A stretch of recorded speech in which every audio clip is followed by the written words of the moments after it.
One के अंतर्गत जो आयुर्वेद की मूलभूत 10 सिद्धांत है उनको देख रहे थे।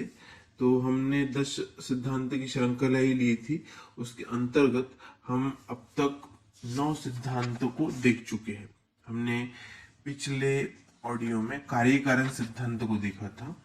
इस ऑडियो में हम दशवा तथा लास्ट सिद्धांत पंच महाभूत त्रिगुण त्रिदोष संबंध यह देखने वाले हैं।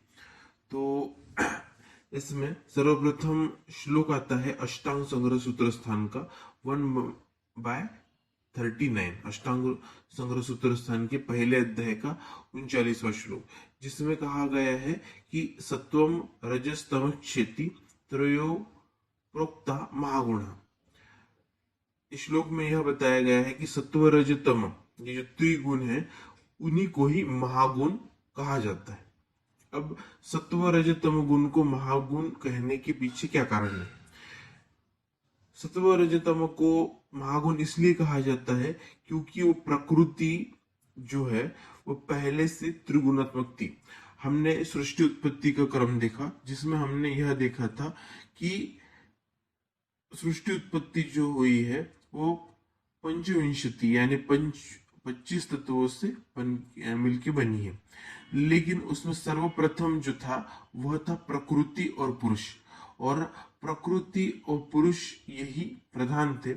उसमें से प्रकृति में त्रिगुण जो है सत्व रज तम, ये पहले से मौजूद थे। जब प्रकृति के इन त्रिगुणों का वैषम्य उत्पन्न होता है तब उसका पुरुष के साथ संयोग हो कि प्रकृति की उत्पत्ति हुई। यानी सृष्टि उत्पत्ति में जो सबसे प्रधान थे प्रकृति, उसमें त्रिगुण ये पहले से मौजूद थे।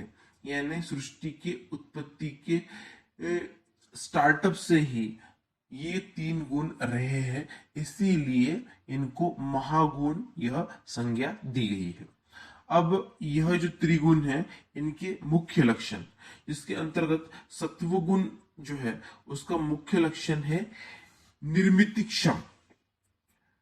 तो जो निर्मिति हुई है, अब सृष्टि उत्पत्ति के बाद सृष्टि की उत्पत्ति हुई है, व्यक्ति में भी सत्वगुण रहता है। तो इसका जो लक्षण बताया गया है, तो इसका स्पेसिफिक सिम्टम यही है कि निर्मितिक्षम, ये निर्मिति नई चीजों को जनरेट करता है, कर सकता है, तथा इससे ही नई चीजें बनती है।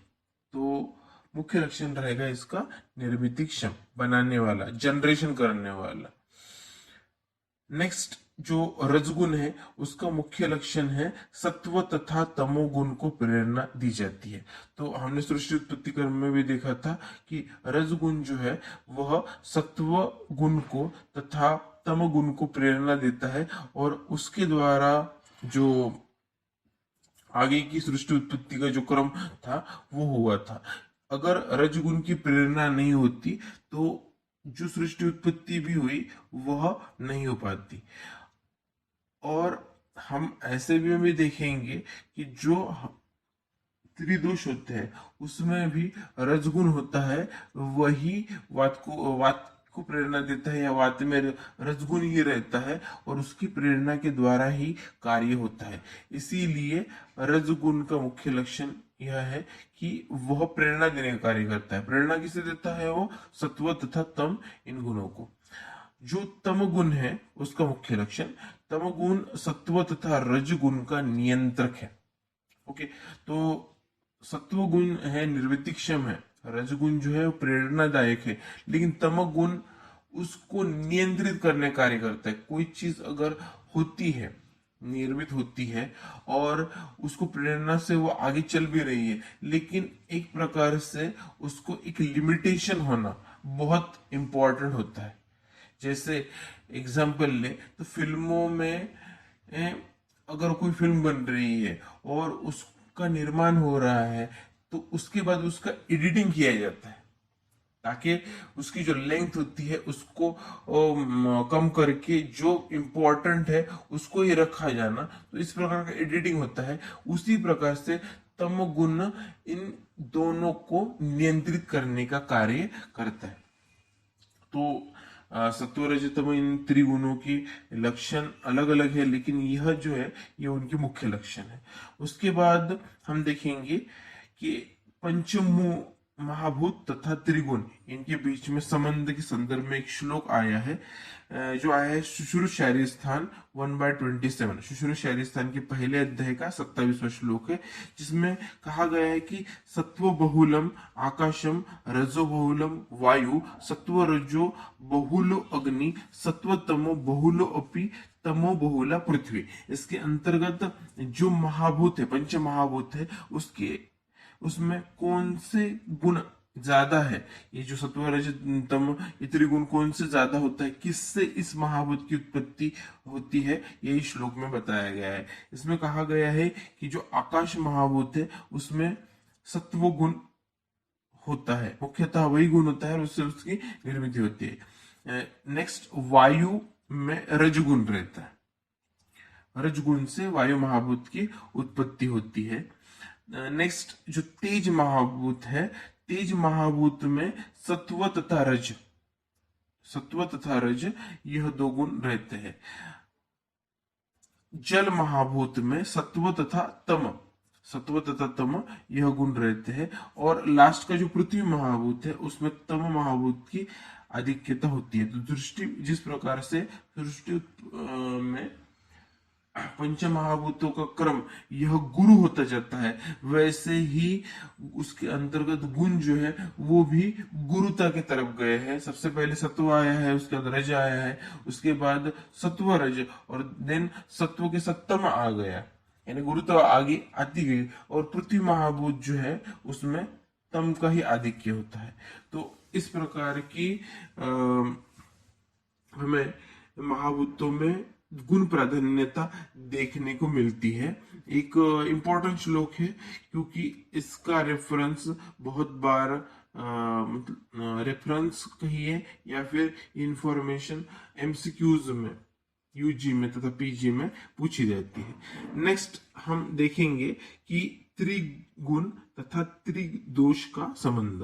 तो इसके संदर्भ में जो श्लोक आया है वह शारंगधर संहिता का है, शारंगधर पूर्व खंड अध्याय 5, शारंगधर के पूर्व खंड अध्याय का 5th चैप्टर का श्लोक है यह, जिसमें कहा गया है कि पवन रजोगुणमय पित्तम सत्वगुणोत्तम सत्वगुणोत्तरम कफः तमोगुण अधिक।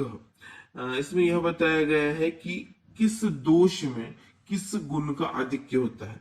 तो वात दोष है तो जाहिर सी बात है इसमें रज रहेगा ही, और उसके साथ साथ सत्व गुण रहता है। पित्त दोष में सत्व गुण तथा रज गुण रहता है, और जो कफ दोष है उसमें तम गुण तथा सत्व गुण होता है। इसमें भी हम देखेंगे कि लघुता से गुरुता की तरफ हम गए हैं। ओके, तो वात पित्त कफ इन तीनों दोषों में सत्व तो होता ही है। ओके, क्योंकि उसका कार्य जो होता है वो निर्मित करना होता है, तो सत्व उसमें होता ही है। लेकिन जो रज है वो वात और पित्त में देखा गया है, तम मात्र कफ में देखा गया है। तो वात और पित्त इन दोनों का अगर हम गुणाधिक्य देखेंगे तो समान है, दोनों भी रजव व सत्व है। लेकिन यहाँ पे यह महत्वपूर्ण है कि वात में रज के कंपैरिजन में सत्व जो होता है वो कम है, वहां पे रज की आधिक्यता है, जबकि पित्त में सत्व जो होता है वो रज के कंपैरिजन में ज्यादा है। कॉम्बिनेशन वही है, लेकिन वात में रज की आधिक्यता ज्यादा है जबकि पित्त में सत्व की आधिक्यता ज्यादा है। और जो कफ है उसमें तो सत्व होता ही है लेकिन तम की आधिक्यता ज्यादा देखी जाती है। तो यह दोष और उसका गुणाधिक्य रहेगा। देन नेक्स्ट है त्रिगुण व मन का संबंध। तो शारीरिक प्रकृति और मानसिक प्रकृति रहती है, तो मानसिक प्रकृति जो रहती है वो मन से ही संबंधित रहती है, मन की प्रकृति रहती है। और हम क्रिया शरीर देख रहे हैं, तो क्रिया शरीर में प्रकृति एक काफी आधारभूत थिंग है। तो इस वजह से ये जो सिद्धांत है उसके अंतर्गत हमने जो संबंध है वह देखने के बाद हम यह देख रहे हैं कि आखिर प्रकृति बनती है, मानसिक प्रकृति बनती है, तो वह त्रिगुण के द्वारा किस प्रकार से बनती है। तो इसके संदर्भ में जो श्लोक हम देखेंगे वो है अष्टांग संग्रह सूत्रस्थान 1/42, अष्टांग संग्रह सूत्रस्थान के पहले अध्याय का 42वां श्लोक, जिसमें कहा है रजस्तमश्च मनसो द्वो दोष उदावृतो, जिसमें यह कहा गया है कि रज व तम मन के दोष है। सत्व जो है उसको हम दोष मानते ही नहीं है क्योंकि वो दोष नहीं है, लेकिन रजतम तथा तम ये दो दोष है, मानसिक दोष है, और यह मन के दोष होता है।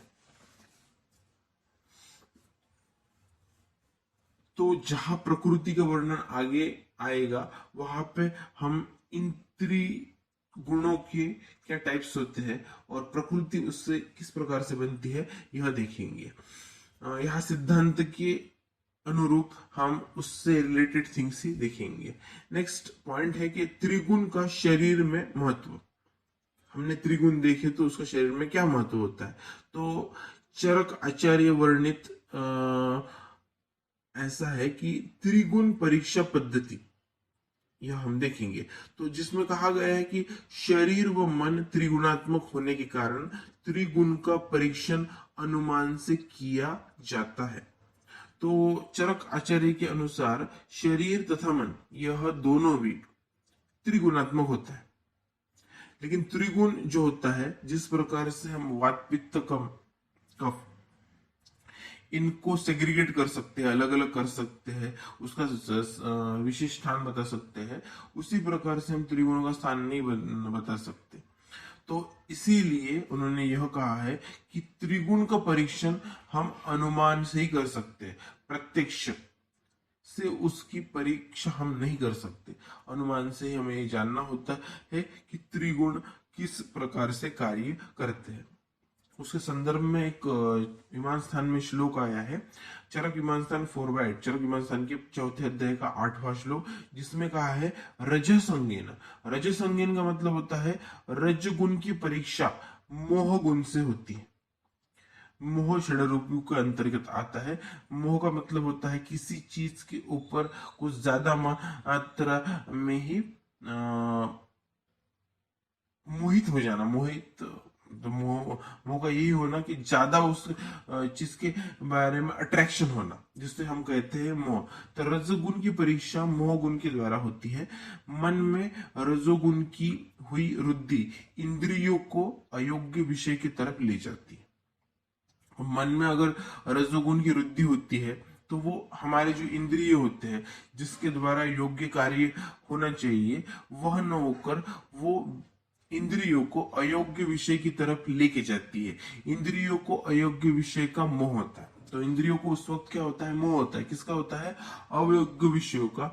और इंद्रियों को अयोग्य विषय का मोह होने से असात्म इंद्रिय संयोग होकर व्याधि निर्मित हो सकती है। तो यह इंपॉर्टेंट के अंतर्गत आता है कि हम त्रिगुण क्यों पढ़ रहे हैं, क्योंकि त्रिगुण के अंतर्गत जो रज है अगर उसकी वृद्धि हो गई तो वृद्धि होने के कारण उसने हमारे इंद्रियों को अयोग्य विषय की तरफ अगर मोहित कर लिया और उसके कारण हमने अयोग्य कार्य कर लिया तो हमारे जो इंद्रिय है उनका असात्म्य इंद्रिय संयोग होगा। जिसके साथ सहयोग होना चाहिए उस प्रकार का सहयोग नहीं हो पाएगा। सात्म्य इंद्रिय संयोग हमने इसके पहले देख चुके होते हैं, तो उसमें डीप में नहीं जाऊंगा। लेकिन जो भी हमारे इंद्रिय होते हैं उनका जहां पे सहयोग होना चाहिए वहां पे ज्यादा मात्रा में सहयोग होगा, या फिर जहां पे नहीं होना चाहिए ऐसे जगह पे सहयोग होगा और उसके कारण व्याधि की उत्पत्ति होगी। तो व्याधि उत्पत्ति में इस प्रकार से त्रिगुण का सहभाग हो सकता है। इसीलिए हमें त्रिगुण के बारे में जानना समझना आवश्यक है।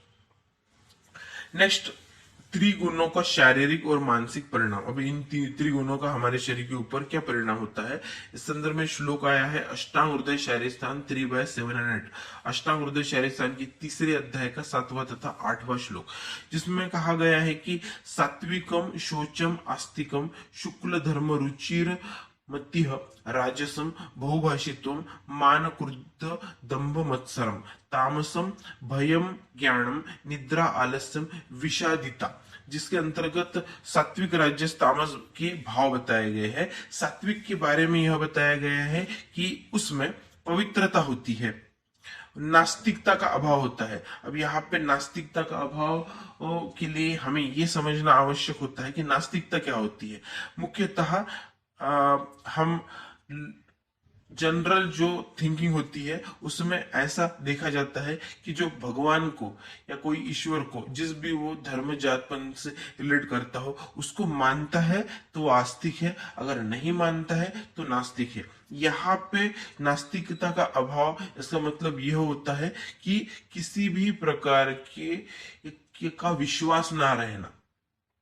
अगर हम किसी के ऊपर विश्वास करते, किसी भगवान के ऊपर भी हम विश्वास करते, तो हम ये सोचते हैं कि हमने एक कार्य किया है, उसके बाद यह आगे का कार्य देख लेंगे। तो ये नास्तिकता जिसमें होती है, इसका मतलब यह व्यक्ति किसी के ऊपर भी विश्वास नहीं करता, और विश्वास न करने के कारण उसका यह देखा जाता है कि इस प्रकार के व्यक्ति जो रहते हैं उसमें पॉजिटिवनेस का अभाव होता है, नेगेटिविटी रहती है, क्योंकि वो किसी के ऊपर भी विश्वास नहीं कर पाता, हर किसी के बारे में उसका शकीला स्वभाव रहता है।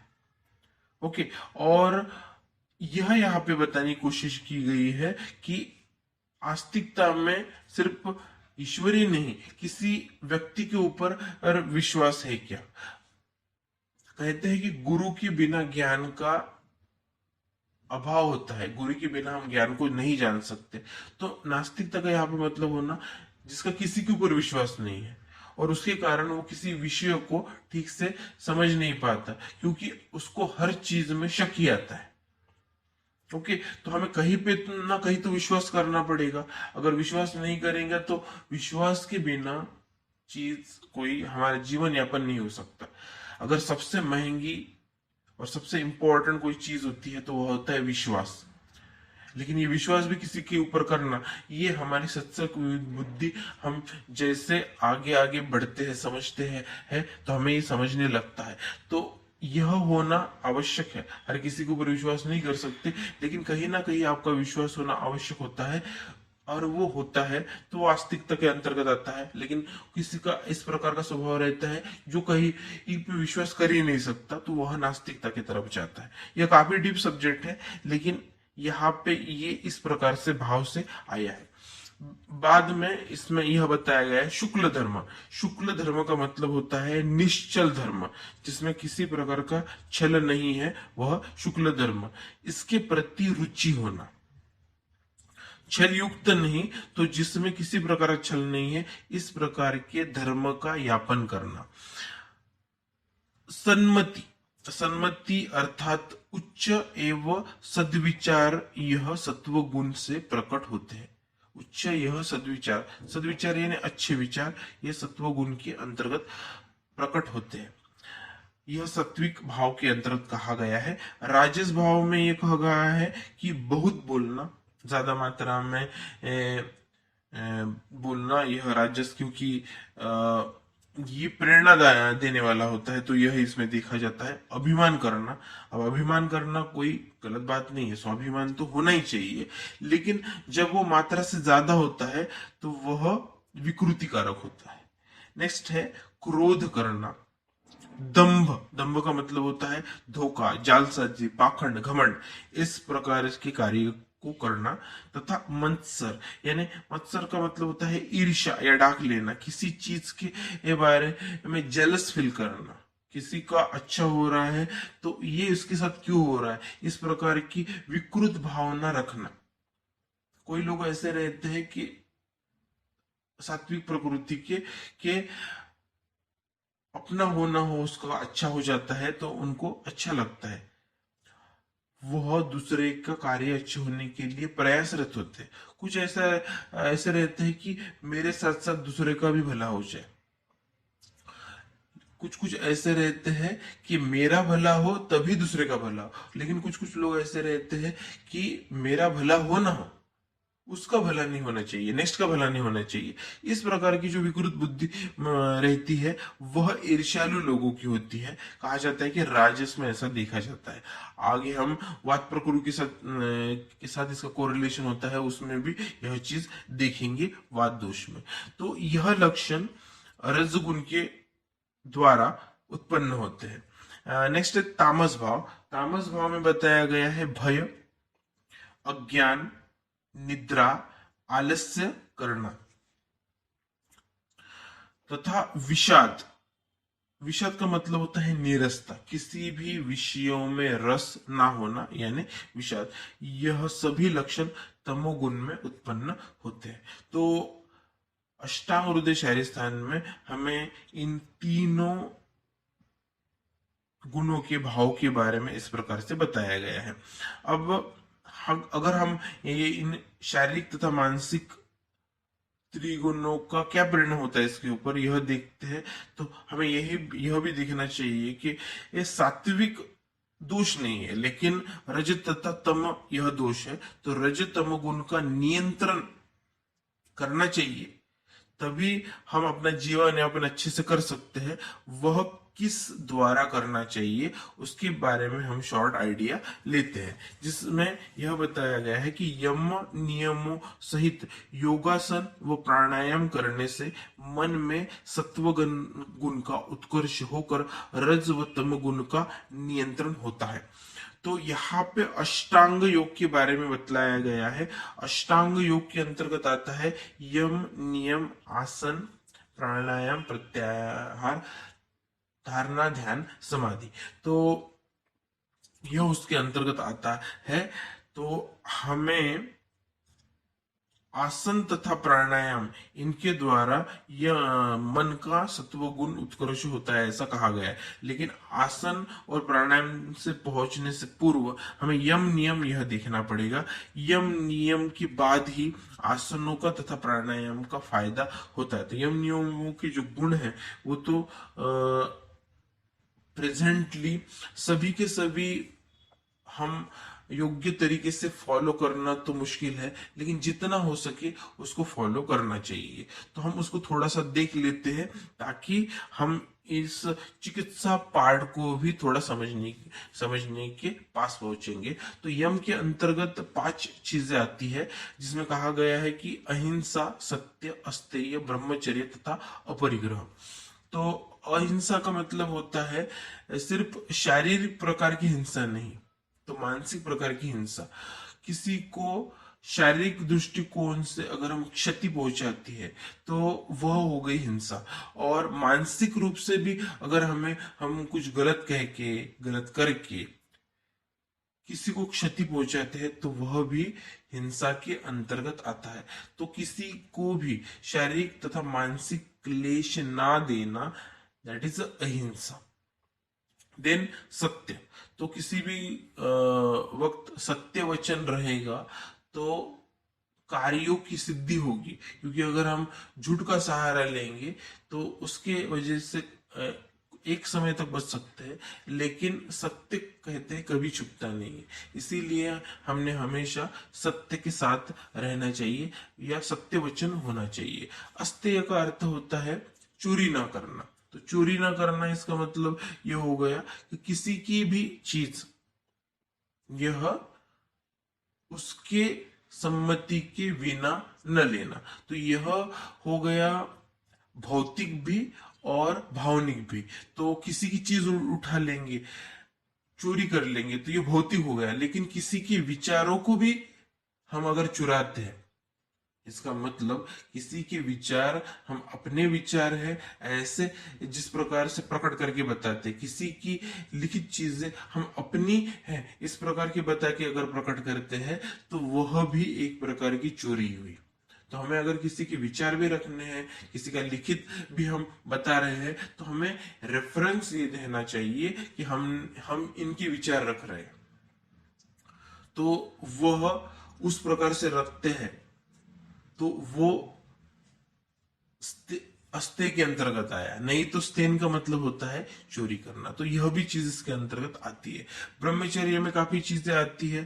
तो ब्रह्मचर्य का मतलब अब एक दृष्टिकोण से ऐसा होता है कि किसी भी अपोजिट सेक्स के साथ किसी भी प्रकार का संबंध हमारा नहीं आना चाहिए। तो ये इसमें ब्रह्मचर्य के अंतर्गत बहुत सारी चीजें बताई गई है कि गुह्य भाषण मतलब अकेले में बोलना, हास्य विलाप ना करना, ऐसे भी बहुत चीजें आई है जो संस्कृत के वैदिक सुभाषित साहित्य में आपने देखी होगी या पढ़ी होगी। तो उसके बारे में यहाँ पे बताया गया। तो ये डीप डीप कंसेप्ट है, तो हम उसके डिटेल में नहीं जाएंगे, लेकिन ब्रह्मचर्य इसके बारे में आपको अष्टांग हृदय के अंतर्गत जो त्रिउपस्तंभ बताया गया है, आहार, निद्रा निद्रा तथा अब्रह्मचर्य, वहां पे वो आया है। तो यह पॉइंट आपका वहां पे क्लियर होगा। देन नेक्स्ट है अपरिग्रह। अपरिग्रह का मतलब होता है हमें जिन भी चीजों की आवश्यकता होती है उन उसके ज्यादा किसी भी चीजों का संग्रह न करना।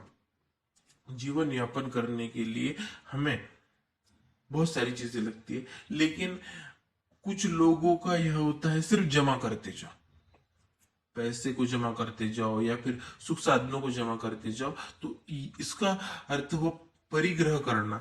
तो इन प्रकार का लोभ मोह नहीं होना चाहिए। जीवन यापन के लिए जितनी कम चीजें होती है उसका ही उपयोग करके जीवन यापन करना, यानी अपरिग्रह यह होता है। तो यह यम के अंतर्गत आता है। नेक्स्ट है नियम।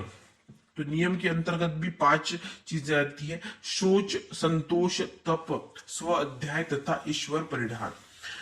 इसका अंतर्गत शोच का अर्थ होता है शुचिता, स्वच्छता। तो शारीरिक स्वच्छता तथा उसके साथ विचारों की भी शुद्धता, शारीरिक तथा मानसिक शुद्धता, यह शोच के अंतर्गत आता है। नेक्स्ट है संतोष। संतोष का मतलब होता है जो चीज होती है उसमें समाधान की वृत्ति होना।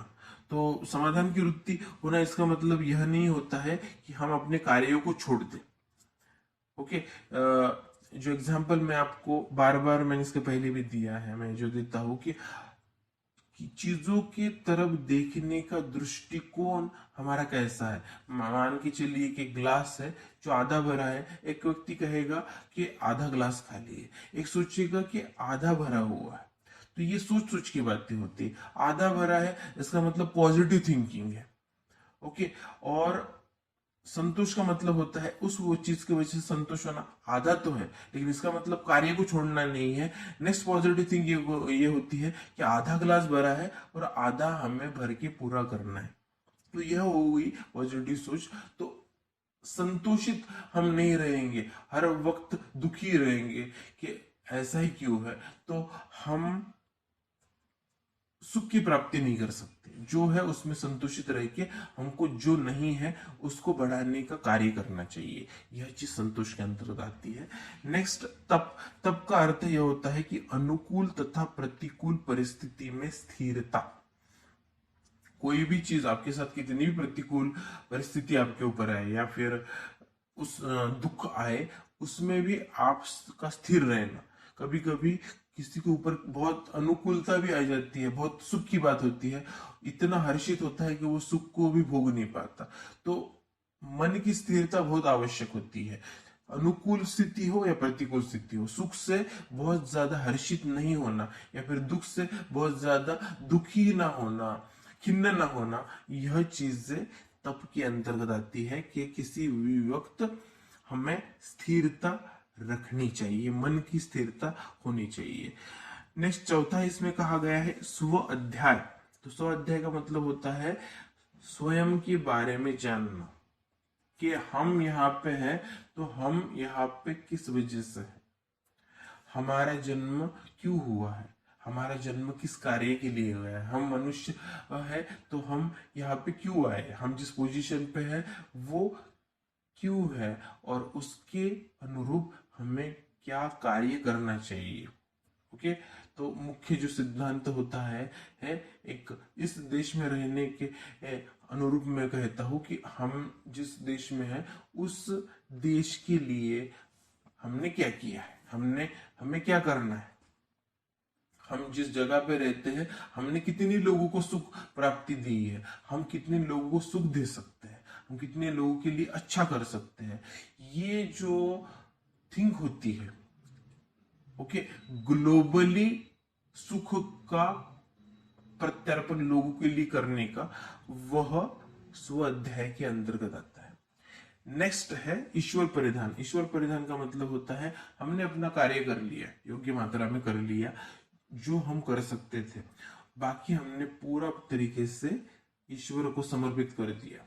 अब ईश्वर को मानते हैं वो ईश्वर को समर्पित करेंगे, या फिर जिसको भी वो मानते हुए, जिसको गुरु मानते हैं उसको समर्पित कर देना कि हम हमारा कार्य हमने इस लेवल तक कर दिया, इसके बाद का हमने समर्पित कर दिया। हाँ, यह आता है ईश्वर परिधान के अंतर्गत। तो यह यम तथा नियम थे। इनके बाद आता है आसन।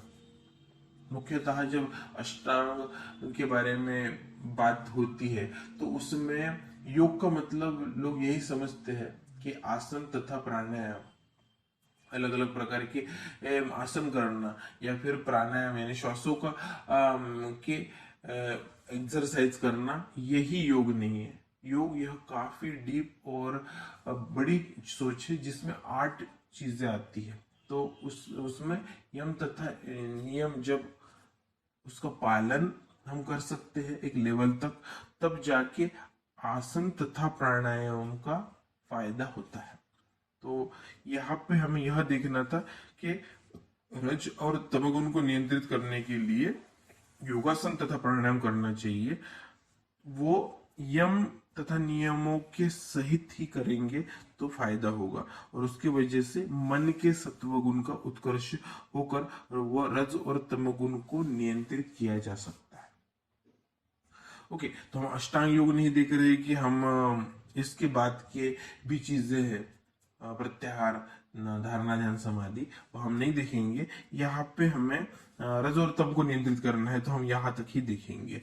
तो यह था उसके मार्ग, रज और तम को नियंत्रित करने के मार्ग।